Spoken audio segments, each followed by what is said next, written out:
my December TBR. Now this is going to be done in 3 parts. The first bit being the winter quest, the second bit being Kaboom-a-thon, and the rest of it being what I hope to read for the rest of December, and basically shoehorn into the magical readathon, I'm not gonna lie. So let's just get right into it. The reason why I'm starting with the winter quest is A, because it comes first in the calendar, and B, because I am actually one of the winter knights. So I am the Knight of Moss. Thank you to our queen for allowing me to be one of the knights. I'm so excited to be a part of it. And there's 2 books I'm going to be reading for this readathon. The first one is The Gilded Wolves. Now, I read this one earlier in the year, but I'm having to reread it basically because I was interrupted every 30 seconds while trying to read this book. And so I gave up. Well, I didn't give up. It's more the fact that I just desperately need to reread it again so I actually know what the story's about. I'm not going to lie. I just know there's a heist and that's about it. Can't remember much else. There's an autistic main character. As for what prompts this book is going to cover, it's going to cover Orc Eves, Serpentine and Legions, because Sam from Thoughts on Times has talked about it a lot. It's also going to cover Desolate Ruins, Grave's End, Demonic Residue, Dark Shard, Queen's Armada and Eastern Escape. So, yay! So many prompts it's going to cover. Can't wait. The other book I'm going to be reading is Legion Volume 4 for We Are Many. Now, this is the last one in the series. I'm excited to get to it, but also kind of scared because obviously it is the final one in the series, and judging by the cover, I'm scared because obviously they're shaving off his wonderful troll doll hair. And the prompt is going to cover a glacial pass, rural haven and desolate ruin. So that is all the prompts covered through 2 books. I cannot wait to get started and defeat the evil enchanter. On to Kaboom-a-thon. Now this is also running at the exact same time as the winter quest, but it's all about reading comics, so I'm hoping to sort of fit them in between reading The Gilded Wolves. So obviously I'm going to be reading Legion again for this one. The other books I'm going to be reading for this is Sandman number 5, which is a game for you, I want to call it. I think it's called A Game for You. It's something to do with a game. And I can't remember the title of it, I'm not going to lie, because to be honest I don't really pay attention to the titles or the synopsis on the Sandman comics because I just like to go into them blind, so I'm going to be reading that one. The only thing I do know about this comic is the fact that it's got a female-female romance in it, and one of those women is trans, if I remember rightly. There's definitely a trans character and there's definitely a female-female romance in it. So that's why it covers the LGBTQIA+ prompt. I'm also going to be reading Blade because I was supposed to read that in October and just didn't because I was ironically watching the Blade films. So I never actually got round to physically reading the comics. So I'm going to get round to reading that one. I'm also going to be reading I Hate Fairyland number 4 because again, this is the final one in a series. It's the end of the year. I'm going to finally bite the bullet and finish this series.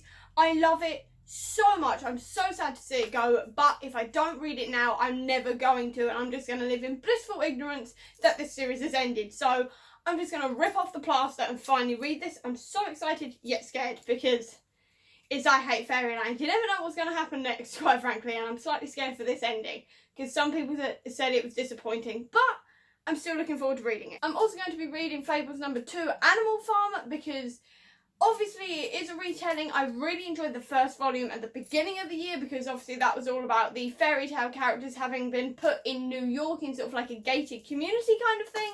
And there was a murder mystery and stuff like this. I found it really, really interesting and I cannot wait to continue on with that. I'm also ripping the plaster off and reading The Death of Captain America because apparently I like crying.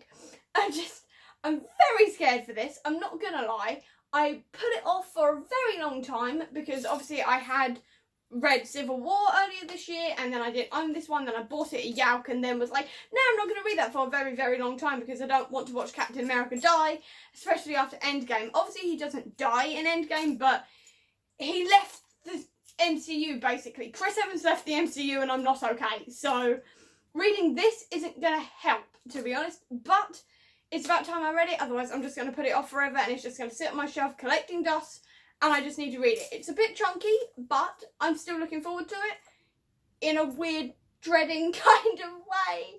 So I may need tissues for this one, not going to lie. I'm also going to attempt to read Hellboy again. I didn't exactly DNF this earlier in the year. I just got distracted by other things and it took me a while to get into it. But now that I know what I'm getting into, I'm hoping I can get into this more this time round and actually finally read Hellboy because I've been a massive fan of Hellboy ever since I was a kid, I should probably, read the comics because I love the film so much. I've also got The Life of Captain Marvel to read for the 2019 release. I remember that, it was the 29 release prompt.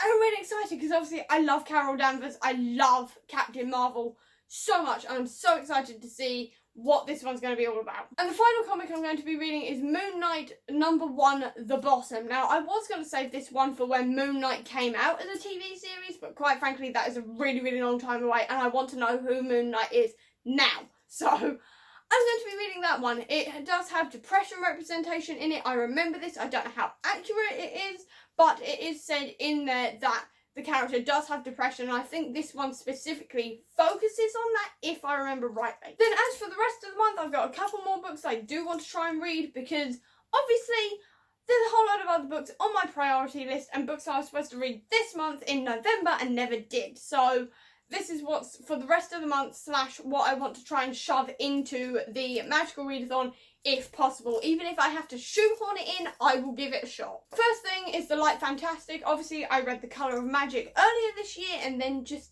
never picked up The Light Fantastic because I ran out of time. I'm pretty sure I was supposed to read these for the Magical Readathon in July. It was something like that. It was either that one or the D&D Readathon, and I can't remember which one it was. Either way, I read The Colour of Magic and I never got to The Light Fantastic. So it's about time I finally got to it. I also want to read Tone of Voice. This is the third one in the Xandri series, which I absolutely adore. I love Xandri. It's a sci-fi series where the main character is autistic, and it is absolutely wonderful. It's so accurate to me as a person, which I absolutely love. It's so informative, it's so diverse, it's such good fun reading it. I love it. And yet I still haven't read the third one, so it's about time I got on that. And the only other Kindle book I've got on this list is Knife by R.J. Anderson. Now this one is a fairy book, and I'm not usually good with fairy and fae, but I'm hoping I'm going to be good with this one because I really enjoyed R.J. Anderson's Ultraviolet when I read it a couple of years ago when I was in uni. And obviously this whole series is called The Fairy Rebels, and the main character is called Knife, which I'm hoping will appeal to my Wednesday Addamsy self, so fingers crossed. The other books I want to read include The Devouring Grey. Now this one I do want to read in the second week of December specifically because I'm going to Secret Cinema Stranger Things, and this is supposed to be quite Stranger Things-y, so I'm hoping to get to it. Well, this is actually a priority book for that week because I like to sort of theme my reading around what I'm doing, so hopefully this actually fits Magical Readathon prompt, otherwise I'm a bit screwed, but hopefully I can shoehorn it in somewhere. Fingers crossed. I've also got Tempest and Slaughter on the list because, again, this one has been on my shelf for a very, very long time, and I just haven't read it yet for no apparent reason. Probably because it's quite a, well, it's not even a thick hardback, it's just a hardback, and I'm not very good with reading hardbacks, but also because this is Tamora Pierce, and obviously she's got this huge all-encompassing world through loads and loads of series that I haven't read yet. I've heard this is a good starting point though, so I'm hoping it's sort of going to be like the Discworld where you can jump in any sort of mini-series and it still makes sense, so fingers crossing on that front. I've also got Sleeping Giants because, quite frankly, I just didn't get to it in November and I really badly want to get to this one. There's also Grace and Fury for the exact same reasons because I have had a rubbish reading month, I'm not gonna lie, so hopefully I'll get to this one as well. And then finally, I also have The Long Way to a Small Angry Planet because this wasn't originally on the November TBR, but quite frankly, it got put on the November TBR and now it's on the December TBR because it is the last priority book I have on my list that I haven't gotten to and I kind of need to get to it. And that is the end of my TBR, so it's quite ambitious, but hopefully next month is going to be a better reading month than November because I don't have NaNoWriMo to deal with, so fingers crossed, pray for me on that front. But I hope you enjoyed this video. If you did, please do give me a thumbs up. Comment down below with what you're reading in December, and if you're taking part in any of these readathons, I'd love to know. I'll also leave a link down below to all of my social media if you want to check out. And if you want to see any more of my videos, please click subscribe here, and over here will be the link to my previous video. But until next time, guys, bye!